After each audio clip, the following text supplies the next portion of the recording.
Barrister Umair Niazi, फिर पाकिस्तान तहरीक इंसाफ के पास तो आप कोई ऑप्शन ही नहीं है। ये सब कुछ हो गया है, बल्कि मैं तो ये भी कहूँगा कि आपकी जमात ने तो ये भी कह दिया था कि जी हमें तो ये जो ड्राफ्ट है, ये जो अमेंडमेंट है, ये ठीक लग रही है और वो हम इसलिए इसको बॉयकॉट कर रहे हैं क्योंकि हमारे साथ वैसे सियासी तौर पर बड़ी बड़ी ज्यादती हो रही है, बट अदरवाइज तो ये चीज़ें ठीक हैं। तो अब आपके पास तो कोई ऑप्शन नहीं है। बुनियादी तौर पे इसका ऑब्जेक्टिव क्या है? इसमें एक टारगेटेड करके लेजिस्लेशन की गई है, आर्टिकल 175A को जो अमेंड किया है, जो 3 का है सिलेक्शन प्रोसेस। आपने कहा ना तीसरा ड्रॉप कर देगा, फिर बाकी 2 में से कंसिडर करना है उसमें। और फिर तीसरी बात है कि अगर उन 2 में से भी एक डिक्लाइन कर जाता है तो फिर जाता है रिवर्ट बैक, फिर वो है कि फोर्थ मोस्ट तब जाके कंसिडर होता है। तो टारगेटेड है कि किसी तरह से भी जो है ना जस्टिस मुनीब को बाहर रखना है, बाकी मामलात हैं।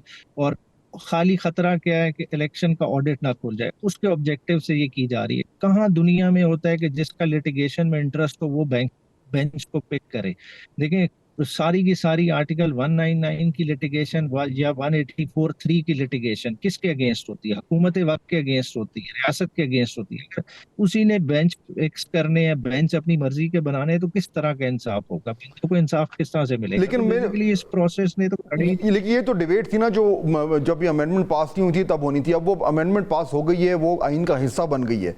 अब पीटीआई के पास क्या ऑप्शन है? ये बात हो रही है कि जी हामिद खान साहब कह रहे हैं कि जी अभी हम एहतजाज करेंगे, लॉयर्स बाहर आएंगे। ये नजर आ रहा है आपको होता हुआ कि इस तरह की कोई मूवमेंट डेवलप होगी? देखिए, मूवमेंट एक और तरफ एंगल है, मगर कॉन्स्टिट्यूशनल प्रोविजन है, इसने चैलेंज होना है। 21वीं तरमीम में आपने देख लिया, हमारी जूरिस्प्रूडेंस वेल एस्टैब्लिश है कि आईनी तरमीम इस मुल्क में चैलेंज हो सकती है। हम्म। और इस आईनी तरमीम ने अभी अंडर टेस्ट गुजरना है। आने हम्म। वाले दिनों में देखें देखें 2-3 महीने चीजें अनफोल्ड होंगी, आपको खुद पता चलेगा। जैसा इन्होंने प्रैक्टिस एंड प्रोसीजर एक्ट का एक्सपेरिमेंट किया था, मकसद क्या था कि उस वक्त का जो है ना चीफ जस्टिस को कंट्रोल करना, बाद में उसी से ये फिर रीट्रैक कर गए जब इन्होंने ऑर्डिनेंस लाए। आज हम्म। भी ऑब्जेक्टिव यही है कि अदलिया को किसी तरह से कंट्रोल करें, मगर वो इनसे होना नहीं है। ये चीज बैकफायर करेगी और आप देखेंगे इसी अदलिया को फिर आप ये जो है ना कह रहे होंगे अदर वे अराउंड क्रिटिसाइज कर रहे लेकिन होंगे, इसमें जिन बंदों चले, को ये हाँ, खुद लाएंगे इसका उनके लीगल, खिलाफ ये आपने प्रेस कहा ना कि कॉन्फ्रेंस चैलेंज होगा और आईनी तरमीम भी चैलेंज हो सकती है। अब अगर जुडिशल कमीशन में भी गवर्नमेंट का थोड़ा सा जो हाथ है वो ज़्यादा स्ट्रांग लग रहा है और पार्लियामेंट्री कमेटी में भी जो है वो गवर्नमेंट को अपर हैंड लग रहा है, तो ये जो जुडिशल एक्सेसेस होती रही हैं, जो कि हुई हैं, इसमें तो कोई शक नहीं है, अगर उनको चेक करना है और उसमें पार्लियामेंट का या गवर्नमेंट कोलिशन का अपर हैंड आ रहा है, ये कितना बड़ा प्रॉब्लम हो सकता है?